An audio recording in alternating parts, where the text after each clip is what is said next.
करुणामयी माँ परम प्रभु श्री अरविंद दिव्यजननी एवं परम प्रभुंकर दिव्य चरण कमल मोर कृतज्ञता भरा प्रणाम समर्पण करुछि। उपस्थित समस्त मातृ संतान मानक सम्मानर सहित प्रणाम एवं समस्त हृदय माँ दिव्य उपस्थिति को कृतज्ञता। आम अनेक दिन धरी किसी वर्कशीट को आलोचना करुछि जहाँ आधार करी आम मैंने निजको चिन्हवा प्रयास करुछि एवं निजको ऑब्जर्व करुछि एवं प्रत्येक घटना जीवन प्रत्येक घटना सहित कौ समय आम मानकर कौ सत्तार इनवॉल्वमेंट रही कौ सत्तार भूमिका रही ताको जानिया पे चेष्टा करुछि।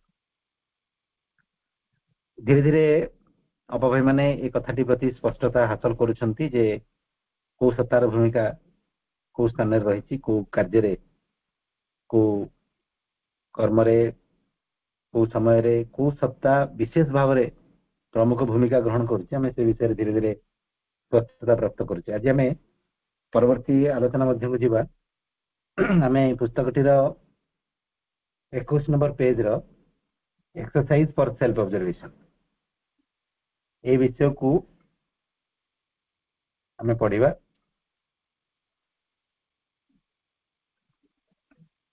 धीरे धीरे ए विषयटी आलोचना पर आम जो प्रयासटी करुचे निजको चिन्हवाई आहरी सहज हो। आम केमिति करबा ए सेल्फ ऑब्जर्वेशन एक्सरसाइज आम केमिति करबा। एठी लेखिका लिखुचंती here some suggestions that may help you to do your self observation. Try them out when you are more familiar with observing yourself you may find new variations that suit you better। से कहउछंती एठी किछि आम मानक पय किछि suggestion ताक तरफ रही से आम किछि माने सेल्फ ऑब्जर्वेशन विषय रे शिक्षा देबा पय किछि प्रश्न को हमकु देइछंती किछि उपाय को हम आगे रखिछंती जाको आधार करी आमे माने आत्मनिरीक्षण आरंभ करे ताको परीक्षा करिया को से कहउछंती जे से प्रश्न गुडी को नहीं टिके चेष्टा कर निजको जानिबा पय एवं जेते बळे से प्रश्न को आधार करी आमे प्रथमे आत्मनिरीक्षण आरंभ करिबा। धीरे धीरे जेते बळे आम मानकर आत्मनिरीक्षण आम मानक पय सहज हि जीव आमे माने आउ प्रश्न र किछि आवश्यकता आम मानक पय पडिबो नाही। आमे माने बिना प्रश्न रे भी निजको ऑब्जर्व करि परिबा किंबा निजे निज पय स्वतंत्र किछि प्रश्न प्रस्तुत करिबा। से विषय कहउछंती experiment a little so that you find out what works best for you only do not experiment with skipping your practice. बहुत बढ़िया कथाटी एठी चमत्कार कथाटी कौन से कहउछंती तुमे विभिन्न भिन्न विषय वस्तु को तुम निज ओवर परीक्षा करि पार भिन्न भिन्न प्रश्न आधार रे निजको चिन्हिबा पय चेष्टा करि पार अनेक एक्सपेरिमेंट आम निज ओवर करिबा। गोटे प्रकार प्रश्नर धारा आमको एठी बतई दिया जाइछि कारण आमे माने समस्ते ए सेल्फ ऑब्जर्वेशन रूपक अभ्यास रे नुआ आमको जेतु प्रथम थर अभ्यास करिवार अछि तो आमको गोटे धाराटे बता जाइछि एटा गोटे प्रकार एक्सपेरिमेंट तापर आमे निजे निज तरफरु अनेक प्रश्न तयारी करी सेल्फ ऑब्जर्वेशन र अभ्यास टिकु नुआ नुआ भाव रे अभ्यास करिवा नुआ नुआ ढंग रे अभ्यास करिवा नुआ प्रश्न को नहीं कि निज ऊपर टी एक्सपेरिमेंट करिवा। से कहते भिन्न भिन्न प्रकार आमे चेष्टा करि परिबा निज जो साधनार जो धारा रही आमे भिन्न भिन्न प्रकार को एक्सपेरिमेंट निज ऊपर करि परिबा कोटा आम पय सुइटेबल सेमते आमे प्रश्न को परिवर्तन करि देखिबा। ए प्रश्न को आधार करी मु सेल्फ ऑब्जर्वेशन करूथिली प्रश्न को टी बदलै कि देखिबी भिन्न भाव रे निजको परीक्षा करी एमते अनेक प्रकार एक्सपेरिमेंट आम निज ऊपर करबा कथा एटी लेखिका हमको सजेस्ट करछंती। आमे पूर्वरु जते बळे प्रश्न दिया जाउतला आपण मानकू आपण माने प्रश्न को आधार करी निजको ऑब्जर्व करूथिले पुणी किछि दिन परे प्रश्न परिवर्तन हो जाउतला ता माने न्यू टाइप ऑफ एक्सपेरिमेंट आमे आरंभ करूथिले। से कहउछंती केवल गोटी एक्सपेरिमेंट आपण केबे करिवे नाही कोन से एक्सपेरिमेंट जा न करिया पई से हमको कहउछंती जा करबाटा उचित न सेटा होची केबे भी निजर अभ्यास को स्किप कर दबा माने अभ्यास निजक वंचित करने रूपक एक्सपेरिमेंट आपण केबे करेंगे आम एमती करवा देखा 5 दिन सेल्फ ऑब्जर्वेशन न कले कौन हो एक्सपेरिमेंट करने कथा ये कहनी ए सेल्फ ऑब्जर्वेशन इज मस्ट आप निश्चित करेंगे किंतु भिन्न भिन्न उपाय उपाय को परिवर्तन कर निज उपरे आप एक्सपेरिमेंट करें कौ दिन लेखिकी एक्सपेरिमेंट करेंगे लेखिकी सेल्फ ऑब्जर्वेशन करेंगे कौ दिन बसिकी निजर मन को व्यवहार कर सेल्फ ऑब्जर्वेशन करेंगे बेले बेले सेल्फ ऑब्जर्वेशन नहीं कि दुई अपा भाई परस्पर सहित दुई भाई कि दुई अपा कि गोटे ग्रुप रे आम डिस्कशन भी करें आम तो ग्रुप डिस्कशन करते सेल्फ ऑब्जर्वेशन रहा गोटे नुआ एक्सपेरिमेंट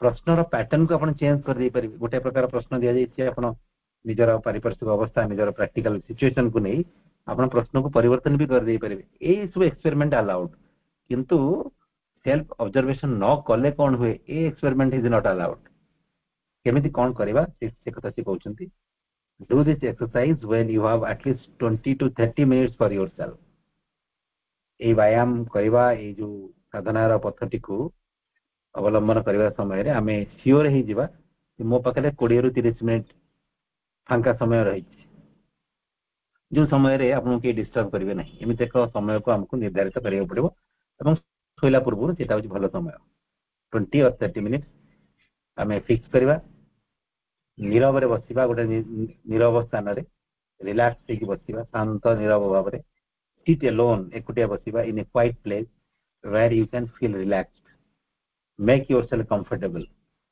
कंफर्टेबल माने आम सुख आसन बसुचु गोटे भल चेयर रे बसचु टी आउजिकी बसी जाऊँ आराम रे बसचु सी भी गोटे कथा आउ कंफर्टेबल माने आपण माने बेसी कौन विषय वस्तु नहीं कि जमते व्यस्त व्यग्र नथिबे सब काम सरीगला रिलैक्स हो बसवे आखि को बंद करेंगे विश्राम अवस्था रे निज सामने रे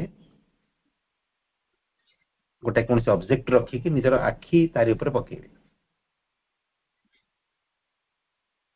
आमे आखि को बंद करि परिबा दुई प्रकार सजेशन आम मानक अच्छी आम आखि को बंद करि परिबा किंतु कौन ऑब्जेक्ट रखिकी आम आखि को तापर रेस्ट करि परिबा जमती तारतक मेडिटेशन करा जाए मिरर जो कैंडल को लेकिन कि आखि बंद करेंगे कि आप निजक ऑब्जर्व करेंगे जोटा आपको भल लगुच आप करूँ आम सामने रिलैक्सेशन सर्वोत्तम वस्तु अच्छी आमको कैंडल रखा कौन रखा किसी आवश्यक नहीं सीधा सड़क माँ को सम्मुख में बसी खाली आखिरे आखि खोला करी माँ से स्मितहास्य को देखीदेला स्वतःस्फूर्त भाव में आम एक रिलैक्सेशन अवस्था आसी जाए आम नुआ किसी एक्सपेरिमेंट कर किसी आवश्यकता नहीं Sit alone in quiet place where you can feel relaxed. Make yourself comfortable. You can close your eyes or you can let them rest on an object in front of you. To shift your concentration inside you, may like to watch your breathing. यदि आमे चाहूँ आमर एकाग्रता को टिके अंतर को नहीं जावा आभ्यंतरण अवस्था को नहीं जावा बाहर रू एकाग्रता को भीतर को नहीं जावा आमे से समय कौन करबा आमे चाहिए आमर निश्वास प्रश्वास को टिके देखि परिबा आमे देखिबा केमि प्रश्वास भीतर को जाउची केमि निश्वास बाहर को आसुची प्रश्वास आमे जतबे ऑब्जर्व करिबा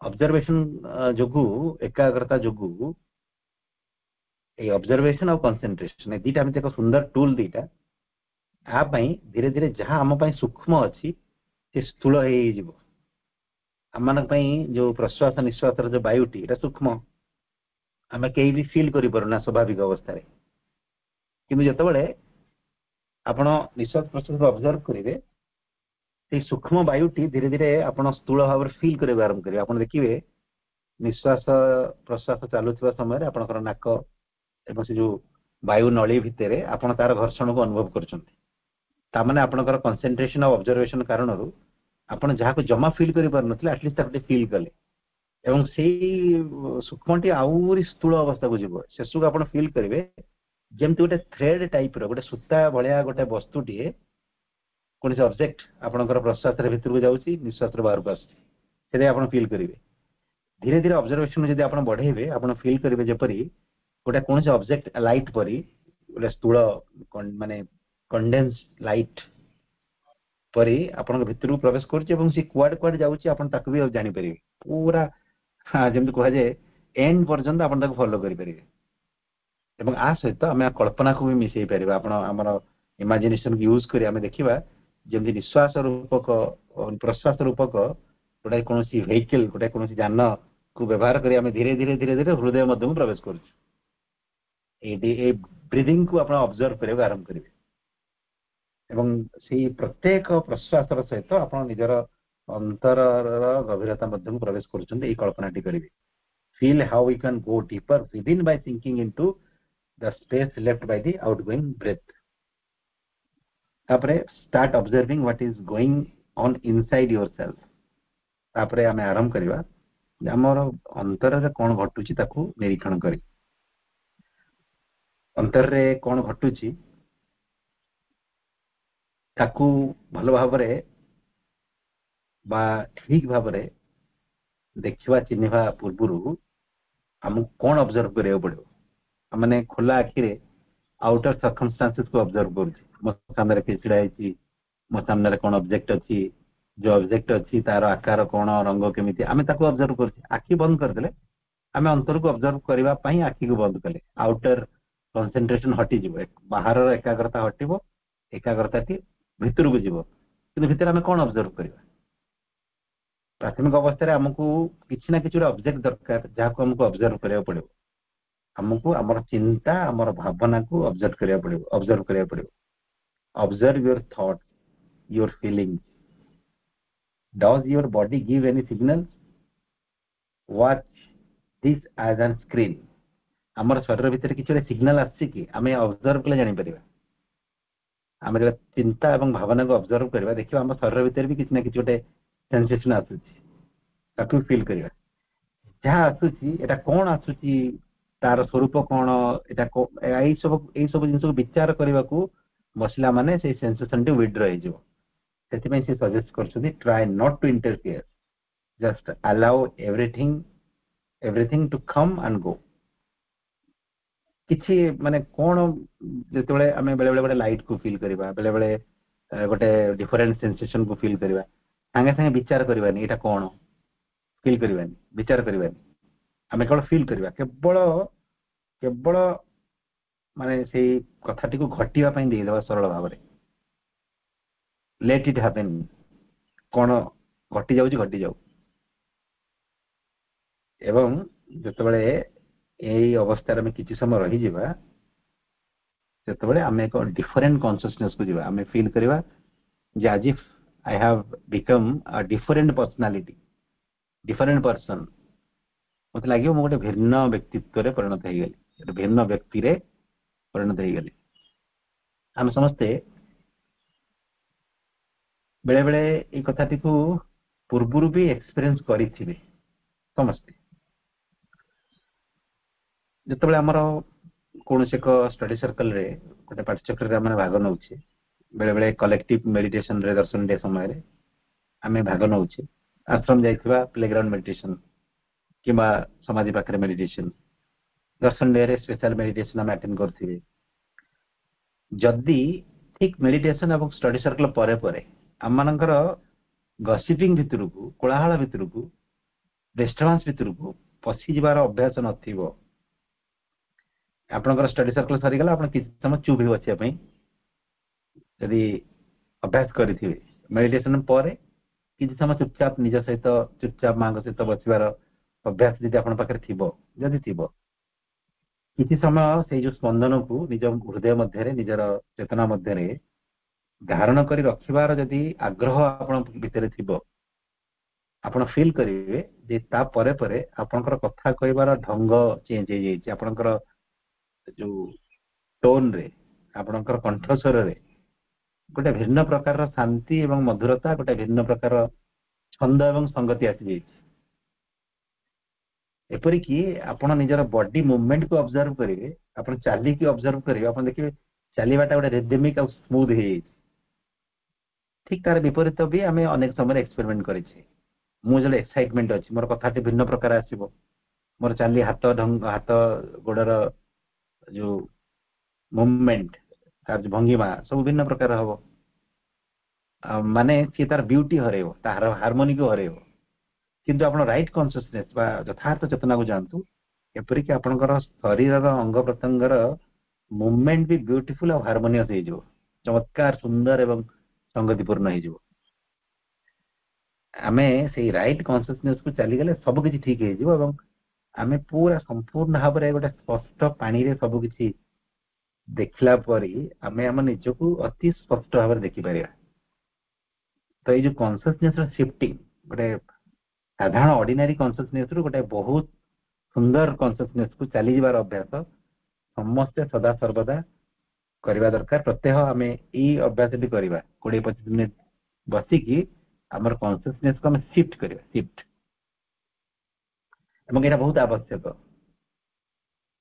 जो मैंने विशेषकर संसार रोचंती परिवार रोचंती गोटे सामूहिक जीवन बंचुंट एक सामूहिक जीवन अच्छा कन्सियसनेस शिफ्टिंग चेतनार स्थान परिवर्तन आम मान गोटे बहुत अति जरूरी आवश्यक अभ्यास कहीं गोटे कलेक्टिव लाइफ रे बंचुची मोर कथा को अन्य मैंने रेस्पॉन्ड करने दरकार मुझे गोटे जन को रिक्वेस्ट करी रेस्पॉन्ड करने दरकार मुझे जन को सजेशन देवी किसी एडवाइस देवी रेस्पॉन्ड करने दरकार जन शिक्षक छात्र छात्री मान पाठ पढ़ाऊँ छात्र छात्री मैंने हृदय रेस्पॉन्ड करने दरकार तो मुझे जो स्टेट रही जो स्टेज रही से अनुसार मोर रेस्पॉन्स आसो मुझे ऑर्डिनरी कन्सियसनेस थी रेस्पॉन्स अति ऑर्डिनरी कई मो कथा शुणवे जब मुझे राइट कन्सियसनेस को जीवी ताले मु संसार सहित गोटे क्वालिटी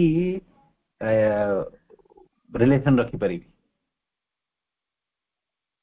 गोटे प्रकृत सुंदर संपर्क मु रखिपारि एवं यही राइट कन्सियसनेस रे जदि आमे आकु पूरा सस्टेन करबा शिखि जिवा राइट कन्सियसनेस एही प्रकृत उत्तम चेतना को हृदय रे चेतना रे धारण करिबारे मु अभ्यस्त हे जिवि धीरे धीरे मनुष्य मानक परे परे मु पशु पक्षी वृक्ष इत्यादि सहित एपरिक मेटेरियल ऑब्जेक्ट सहित भी मु कम्युनिकेट करबा आरंभ करी पूरा राइट वे रे कम्युनिकेट आरंभ करी एवं निज सहित भी मु चमत्कार भाव में कम्युनिकेट करि पारि निज सहित माने हमर प्रकृत दिव्य सत्तांग सहित आम जेपर्यंत राइट कन्सियसनेस को न जाइछु ठीक से कम्युनिकेट करि परिबेनी आम तो बाहर कोलाहल रे सब बेले गोटे गोटे कोन ऑर्डिनरी कन्सियसनेस रे सब बेले रहिले से राइट कन्सियसनेस को जीवा केमिति तो बेले बेले आम शिफ्ट करिया अभ्यास करिवा मु आम समस्ते कर्म मध्यम प्रवेश करि गेले सोशल लाइफ फैमिलियर लाइफ भीतर को प्रवेश करिया माने माने आम ऑर्डिनरी अवस्था को पळे आछु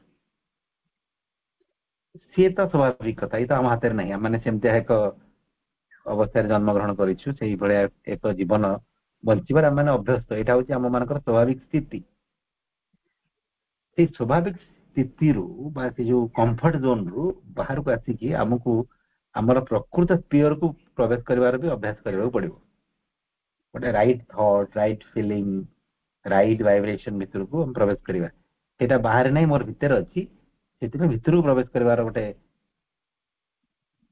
सजेसन आम मान आसला लेखिका तरफ गोटे बहुत चमत्कार कथाटी आम शिखिलु जे धीरे धीरे आम भीतर प्रवेश करवा निश्वास प्रश्वास को स्लो डाउन करदे चिंता को ऑब्जर्व करने आरंभ करवा थॉट्स को आउ भावना को फीलिंग्स को ऑब्जर्व करने आरंभ करवा एवं ये ऑब्जर्वेशन टी एते चमत्कार गोटे टूल आपण चिंता को ऑब्जर्व करंतु चिंता शांत हो जिवो फीलिंग को ऑब्जर्व करंतु फीलिंग शांत हो जिवो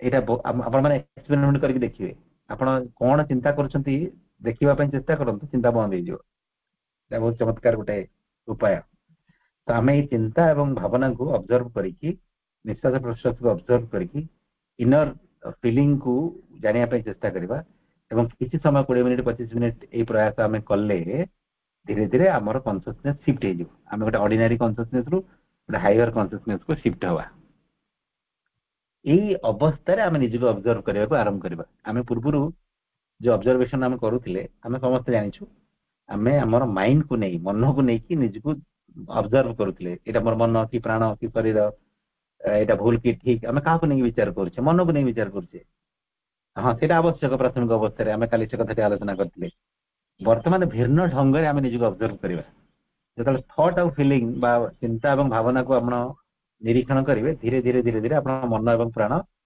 सब नीरव हो नीरवता मध्य जमती गोटे पानीटा स्थिर हो गला आप पानी पृष्ठ ପୃଷ୍ଠଟାକୁ ପୁରା ସ୍ଥିର କରିଦେଲେ କୌଣସି ପ୍ରକାର ସେଠି ଲହଡ଼ି ନାହିଁ। ସେ ପାଣିର ନିମ୍ନ ଭାଗରେ ଯଦି କୌଣସି ଅବଜେକ୍ଟ ଥିବ ତାକୁ ପ୍ରାଞ୍ଜଳ ଭାବରେ ଆପଣ ଦେଖିପାରିବେ। ସ୍ୱଚ୍ଛ ପାଣି ଭିତରେ ଆପଣ ଦେଖିପାରିବେ ଟ୍ରାନ୍ସପାରେଣ୍ଟ। କିଛି କିଛି ନଦୀ ଏବଂ ହ୍ରଦ ଅଛି ଟ୍ରାନ୍ସପାରେଣ୍ଟ ପୁରା। ସେଠି ଡଙ୍ଗାଟେ ଚାଲୁଥିବ ତା ତଳେ ମାଛ ପହଁରୁଥିବେ ସେ ଦେଖାଯାଉଥିବେ। ଆପଣ ଡିସ୍କଭରି ଚ୍ୟାନେଲ ଆପଣ ମାନେ ଦେଖିଥିବେ। ସେମିତି ଏକ ନିର୍ମଳ ମନ ଏବଂ ପ୍ରାଣରେ ଆମର ଅନ୍ତରର ସେଇ ଦିବ୍ୟ ହୀରାଟିକୁ ଆମେ ଚକ୍ ଚକ୍ କରି ଦେଖିପାରିବା।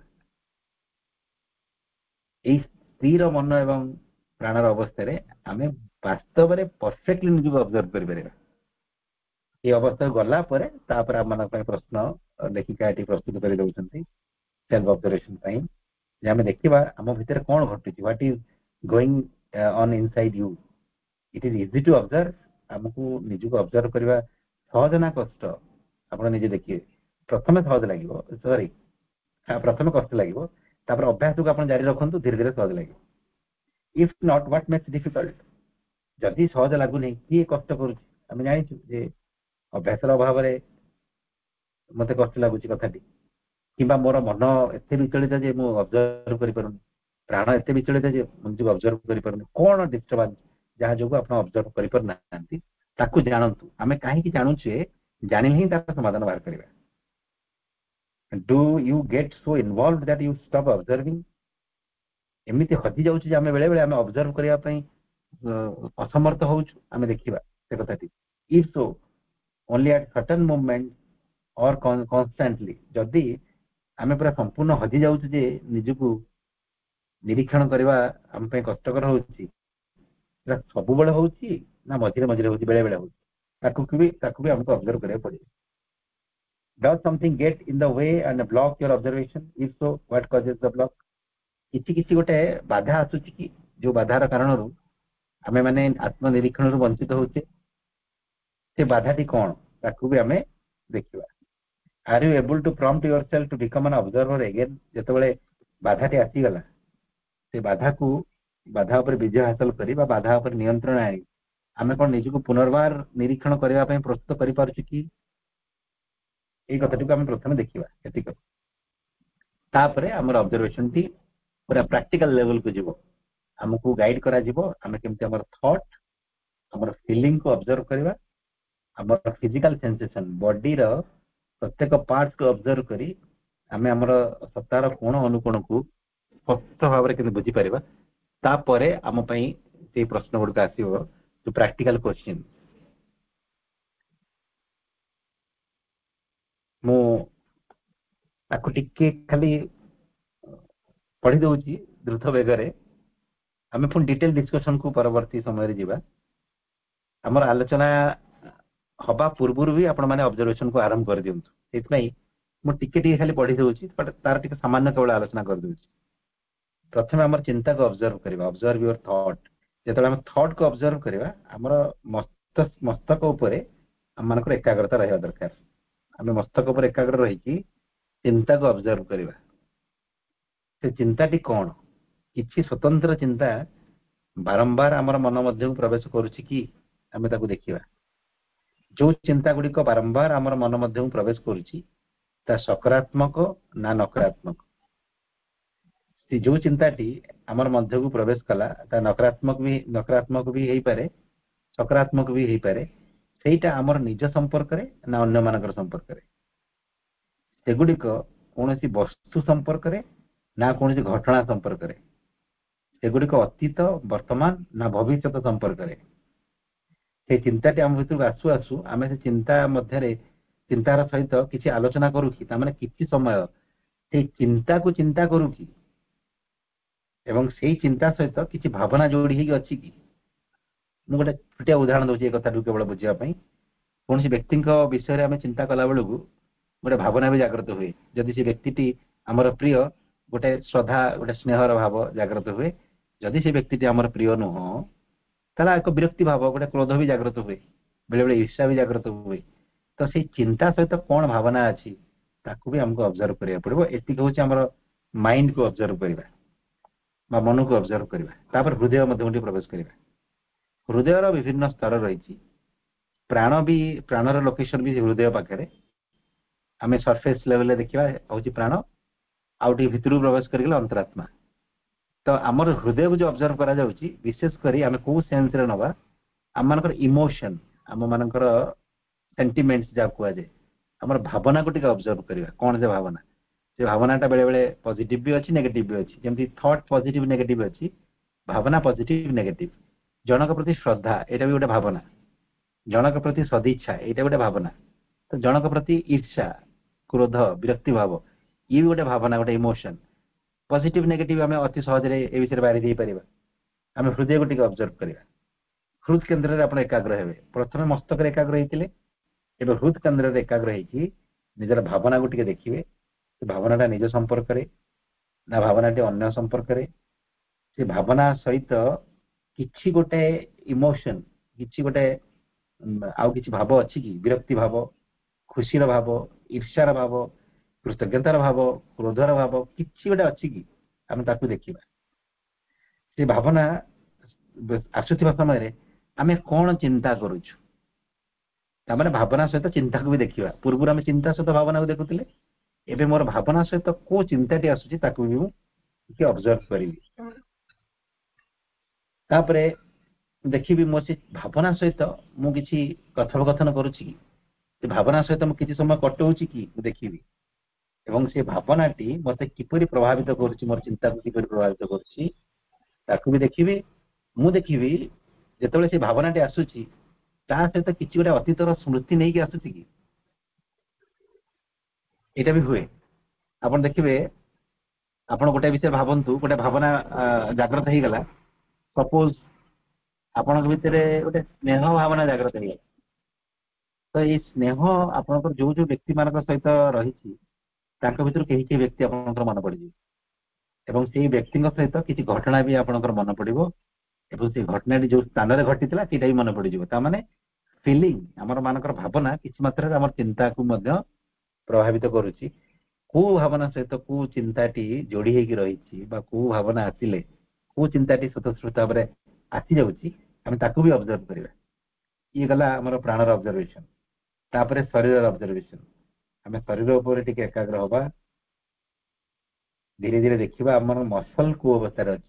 ଆମେ ବର୍ତ୍ତମାନ ବସିଛେ, ଚେୟାରରେ କିଏ ବସିଥିବେ, କିଏ ତଳେ ବସିଥିବେ। ଆପଣ ଅବଜର୍ଭ କରନ୍ତୁ ଆପଣଙ୍କର ବ୍ୟାକ୍ ମସଲ, ଆପଣଙ୍କର ନେକ୍ ମସଲ, ମେରୁଦଣ୍ଡର ପାଖରେ ଥିବା ମାଂସପେଶୀ ଗୁଡିକ, ପିଠିର ମାଂସପେଶୀ, ପେଟର ମାଂସପେଶୀ, ବେକର ମାଂସପେଶୀ କେମିତି ରିଲାକ୍ସ ଅଛି ନା ଟିକେ ଟେନ୍ସ ଅଛି? ଆମମାନେ ଅନେକ ସମୟରେ ଶରୀରକୁ ଏଇ ଆଟେନସନ ନ ଦେଇ ଅନେକ ସମୟରେ ଆମେ ନେଗ୍ଲେକ୍ଟ କରିଦେବୁ। ବେଳେବେଳେ ଆମର ମସଲ ଗୁଡ଼ିକ ଟେନ୍ସ ଥିବ, ଆମେ ଜାଣିନଥିବୁ। ଏଇ ଟେନସନ ଅବସ୍ଥାରେ, ମସଲ ଗୁଡ଼ିକ ରିଲାକ୍ସ ନ ଥିବା ଅବସ୍ଥାରେ ଅନେକ ସମୟ ଆମେ କଟେଇଦବା। ରାତିରେ ଆମକୁ ଥକା ଥକା ଲାଗିବ, ଆମକୁ ଫିଜିକାଲ ପେନ୍ ହବ। ସେମିତି କାହିଁକି ହେଲା? ଏଇ ଟେନସନ ଅବସ୍ଥାରେ ବା ରିଲାକ୍ସ ନ ରହି ଶରୀରର ସେ ମସଲ ଗୁଡ଼ିକ ବହୁତ ସମୟ କଟେଇ ଦେଇଛି ଦିନରେ। ସେଥିପାଇଁ ସେ ପେନ୍ ଗୁଡ଼ିକ ଆଗ୍ରାଭେଟ ହେଇଯାଇଛି। ଆମକୁ ସେଥିପାଇଁ ଅବଜର୍ଭ କରିବାକୁ ପଡିବ, ରିଲାକ୍ସ ଅଛି କି ନାହିଁ, କି ଟେନ୍ସ ଅଛି କି? ଜାଣିଲେ ହିଁ ଆମେ କିଛି ନା କିଛି ଗୋଟେ ସଲ୍ୟୁସନ ବାହାର କରିପାରିବା। ଧୀରେ ଧୀରେ ସେ ପ୍ରତ୍ୟେକ ମସଲକୁ ଆପଣ ଦେଖନ୍ତୁ। ସୋଲ୍ଡର ମସଲକୁ ଦେଖିବେ, ଆର୍ମ ଆଉ ହ୍ୟାଣ୍ଡ, କାନ୍ଧର ମସଲ, ହାତ ଏବଂ ଗୋଡର ମସଲକୁ ଆପଣ ଦେଖିବେ। ନେକ୍ ମସଲକୁ ଦେଖିବେ, ଜ ମସଲକୁ ଦେଖିବେ, ମୁଖମଣ୍ଡଳର ମାଂସପେଶୀ, ବେକର ମାଂସପେଶୀ, ପେଟର ମାଂସପେଶୀ, ଗୋଡର ମାଂସପେଶୀକୁ ଆପଣ ଅବଜର୍ଭ କରିବେ। କୋଉ କୋଉ ମାଂସପେଶୀ ଟିକେ ରିଲାକ୍ସ ଅଛି, କିଏ ଟେନ୍ସ ଅଛି, ତାକୁ ବି ଟିକେ ଦେଖିବେ। ଏବଂ ତାପରେ ସେଇ ମାଂସପେଶୀର ରିଲାକ୍ସେସନ ଆଉ ଟେନସନ ଭିତରେ କିଛି କିଛି ଚିନ୍ତା ଆସୁଛି କି, କିଛି ଫିଲିଂ ଆସୁଛି କି, ଆପଣ ତାକୁ ବି ଦେଖିବା ପାଇଁ ଚେଷ୍ଟା କରିବେ। ଆପଣଙ୍କ ହୃଦ ସ୍ପନ୍ଦନ କିପରି ଅଛି? ଜୋର ଜୋର ଚାଲିଛି ନା ସ୍ୱାଭାବିକ ଅଛି? ନିଶ୍ୱାସ ପ୍ରଶ୍ୱାସ କିପରି ଚାଲିଛି? ସ୍ୱାଭାବିକ ଅଛି ନା ଟିକେ ଦ୍ରୁତ ଅଛି? ଆମେ ଦେଖିବା। ଏ ସବୁ ଦେଖିବା ଯେ କେତେ ଆବଶ୍ୟକ। ଆମମାନେ ସଂସାରରେ କେତେ ଲୋକଙ୍କୁ ଦେଖୁଛେ, କେତେ ଘଟଣାକୁ ଦେଖୁଛେ, କଣ ନାଇଁ କଣ ଦେଖୁଛେ, ନିଜକୁ ଦେଖୁଛେ କି? ଏଇଟା ଗୋଟେ ବିରାଟ ବଡ କ୍ୱେଶ୍ଚିନ୍ ମାର୍କ ଆମ ସମସ୍ତଙ୍କ ପାଇଁ।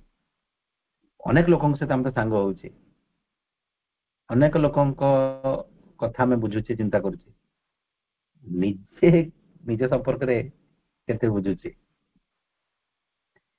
ଆମେ ବେଳେ ବେଳେ କହୁନା निज संपर्क रे भाविबा वास्तव में गोटे प्रकार स्वार्थपरता ये गोटे दृष्टि ठीक आ गोटे दृष्टि निज संपर्क रे न भाविबाटा हूँ स्वार्थपरता आमर बाहर लाइफ आउटर बीइंग जा कहुए तारी उपरे खाली एकाग्रता हेकी रहिबाटा हूँ स्वार्थपरता किंतु जदि आमे निजको एते निरीखिबा जे ए आत्मनिरीक्षण माध्यम आम आम प्रकृत सत्ता सहित एकात्मता प्राप्त करुचु सेटा वास्तव में स्वार्थपरता नुह सेटा हूँ निस्वार्थपरता कारण जेपर्यंत जड़े निजको पाई ना निज संपर्क अवगत है नहीं से प्रकृत अर्थ रे अन्य को साहाय्य करिपरिबो नाही तो सेमती संसार पाई जदि आमे प्रकृति रे किछि कार्य करिया पई चाहूछु किछि फलप्रद कार्य करिया पई चाहूछु तो प्रथम पदक्षेपटी होछि आत्मज्ञान आत्मप्राप्ति निजको चिन्हतु आग तापरे सहजरे आपण अन्य मानक पई किछि करि परिबे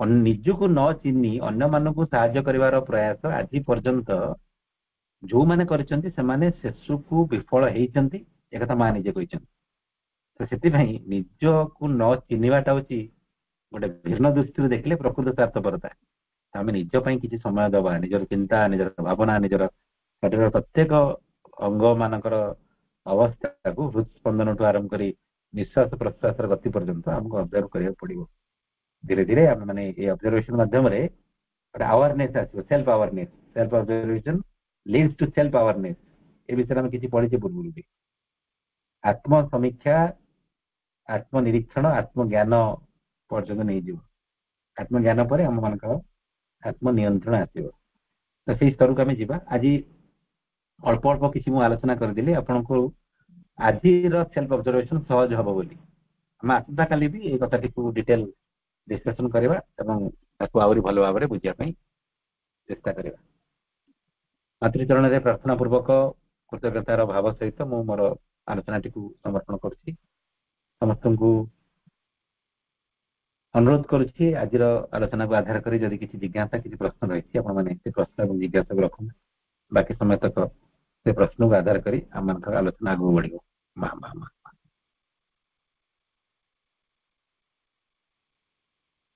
धन्यवाद भाई बहुत सुंदर आलोचना आमर निजर चिंता आमर निजर भावना आमरी भितर थिबा किसी प्रकृति आमर आत्मनिरीक्षण को बाधा दिए सेटा गोटे व्यक्तिगत विषय वस्तु समस्त क्षेत्र में भिन्न भिन्न थाए जड़े निजे निजर आत्मसमीक्षा को कि बाधा दूसरी ऑब्जर्व करिया पड़ो आपन देखो आपण आत्मसमीक्षा करेंगे अनेक अपभाई मानकर एक्सपीरियंस जहाँ से शेयर करछंती से आत्मसमीक्षा आरंभ करिया माने निद लागिवो तामाने आत्मसमीक्षा टी तांकर शरीर तामसिक बाधा दिए आत्मसमीक्षा आरंभ कला माने किसी ना किसी गोटे बाधा अच्छे गोटे शरीर बाधा मुझे कहली आपड़ से ऑब्जर्व करेंगे कि आपन को बाधा दूसरी बेले बेले आत्मसमीक्षा करथिबा समय भिन्न भिन्न चिंता सब पशे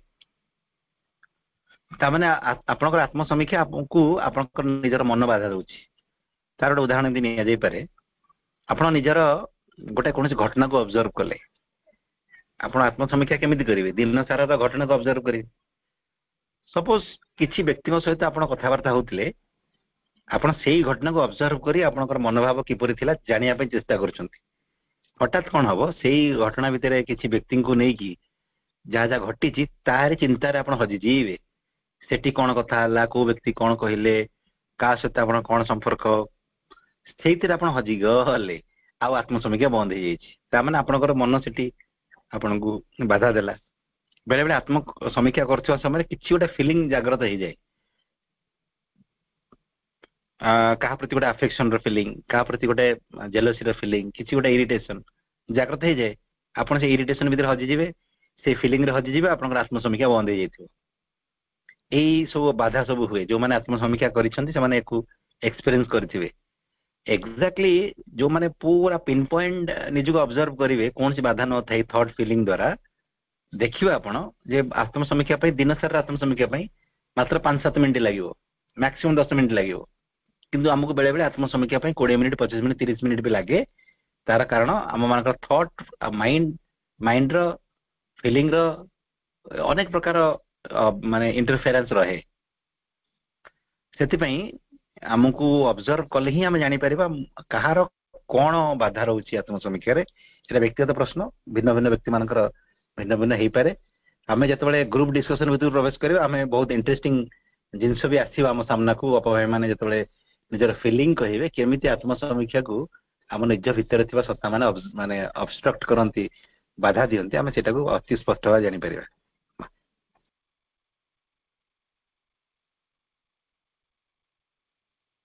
ଧନ୍ୟବାଦ ଭାଇ। ଆଉ ଯଦି କୋଉ ଅପଭାଇଙ୍କର କିଛି କ୍ୱେଶ୍ଚିନ୍ ଅଛି ତ ଆପଣ ମାନେ ରଖିପାରିବେ।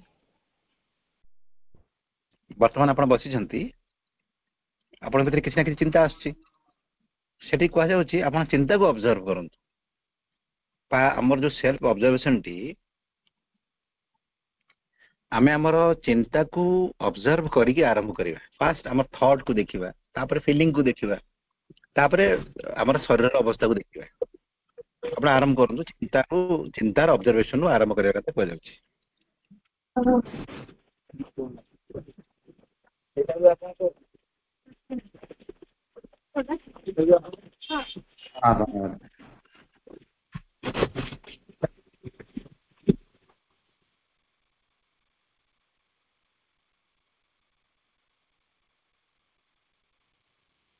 ଆଜ୍ଞା, ଗାୟତ୍ରୀ ଅପା ଯୋଉ ତାଙ୍କର ଯୋଉ କ୍ୱେଶ୍ଚିନ୍ ମାନେ ଥିଲା କି ଭାଇଙ୍କୁ କ୍ୱେଶ୍ଚିନ୍ କଲେ କି ମୁଁ କରିପାରୁନି ଅପା, ବହୁତ ସାରା ଆମର ଥାଏ କି ଫିଲିଙ୍ଗସ୍ ଥାଏ, ଆମେ ସେୟାର କରିପାରୁନୁ, କିନ୍ତୁ ସମସ୍ତେ ଏଇଟା ଜାଣିଛନ୍ତି ଅପା କି ଅନୁଭବ ବି କରିଛନ୍ତି। ଆଜି ଆପଣଙ୍କ ପାଇଁ ମୁଁ କହୁଛି ମୋ ନିଜ କଥା। ତ ମାନେ ଯଦି ସେତିକି ବିଶ୍ୱାସ ଥିବ ଆପଣ ଡାକିବେ, ରୋଗମୁକ୍ତ ନିଶ୍ଚୟ ବି ହେଇପାରିବେ ଅପା। ନିଜେ ମୁଁ ଏଇଟା ମାନେ ମୋ କ୍ଷେତ୍ରରେ ହେଇଛି, ଆଉ ମୁଁ ଯାହା ପାଇଁ ଡାକିଛି ବି ଜଣଙ୍କର 90% ବ୍ରେନ୍ ବି ଡେଡ୍ ଥିଲା, ମାଙ୍କ କୃପାରୁ ସେ ସୁସ୍ଥ ହେଇଗଲେ। ସୁସ୍ଥ ପୁଣି ତାଙ୍କୁ କିଛି ବି ତାଙ୍କର ଫିଜିକାଲ ବଡିରେ ବି କିଛି ପ୍ରୋବ୍ଲେମ ନାହିଁ। ତ ମାଙ୍କର କୃପା। ମାଙ୍କୁ ଆପଣ ଖାଲି ପୁରା ଗଭୀର ଭାବରେ ବିଶ୍ୱାସ କରନ୍ତୁ ଆଉ ବ୍ୟାକୁଳ ଭାବରେ ଡାକନ୍ତୁ। ମୋର ବିଶ୍ୱାସ ନିଶ୍ଚିତ ଭାବରେ ଆପଣ ଏଇ ଯୋଉ କଷ୍ଟ ଆପଣଙ୍କୁ ଯୋଉ ଆଟାକ୍ କରୁଛି ଆଡଭର୍ସ ଫୋର୍ସ, ନିଶ୍ଚିତ ଭାବରେ ଆପଣ ସେଥିରେ ମୁକ୍ତି ପାଇବେ। ଆଉ ମେନ୍ କଥା ହଉଛି ଅପା ଅଭ୍ୟାସ। ମତେ ଆଜି ଏତେ ଖୁସି ଲାଗିଲା, ମୁଁ ମାନେ ଖୁସିରେ ବି କହୁଛି, ମୋ ଭାଇର ଗୋଟେ 2 ବର୍ଷର ଛୁଆ, ମାନେ ସେ କଣ ଜାଣିନି ଦୁନିଆକୁ କଣ, କିନ୍ତୁ ସେ ଏଇଠି ମୋ ପାଖରେ ପ୍ରାୟ ଆସିକି ରୁହେ। ଆଜି ଆସିଲା, ତା ହାତକୁ ମୁଁ ଗୋଟେ ବିସ୍କିଟ ଧରେଇଲି, ତ ଫାଷ୍ଟ ସେ ମତେ ଆଉ ମୋ ହଜବେଣ୍ଡକୁ ଅଫର କଲା। ମୁଁ ସେ କିଚେନ ଆଡୁ ଆସିଲା ବେଳକୁ ବେଡରୁମ ଭିତରେ ମୁଁ ତାକୁ ଦେଖିଲା ବେଳକୁ ସେ କଣ କରୁଛି, ମାଙ୍କୁ ନେଇକି ଅଫର କରୁଛି, ମା ବିସ୍କିଟ ଖାଅ। ମାନେ ମୋ ଆଖିରେ 2 ଧାରା ଲୁହ ବାହାରି ଆସିଲା କି ଦେଖ ସେ ଛୋଟ ପିଲାଟା କେମିତି ମାଙ୍କ ପାଖକୁ ଯାଏ। ଆମର ଅଭ୍ୟାସ ଅଛି, ସେ ଦେଖିଛି ଆମେ କେମିତି ଗଲାବେଳେ ମାଙ୍କୁ ପ୍ରଣାମ କରି ଯାଉଛୁ, ସେ ବି ଦେଖିଛି ଝିଅ କେତେବେଳେ ଗଲାବେଳେ ମାଙ୍କୁ ପ୍ରଣାମ କରି ଯାଉଛି। ତ ସେ ଯେତେବେଳେ ଆମ ଘରକୁ ଆସିବ ଆଗ ମାଙ୍କୁ ପ୍ରଣାମ କରିବ, ଗଲାବେଳେ ବି ମାଙ୍କୁ ପ୍ରଣାମ କରିକି ଯିବ। ଆଜି ବି ମୁଁ ଦେଖିଲି ସେ ବିସ୍କିଟ ନେଇ ମାଙ୍କୁ ଖାଉଛି, ଖା ଖା ଖା। ତ ଆମର ଅଭ୍ୟାସ ଫଳରେ ନିଶ୍ଚିତ ଭାବରେ ସବୁ କିଛି ସମ୍ଭବ ହେଇପାରିବ ମା।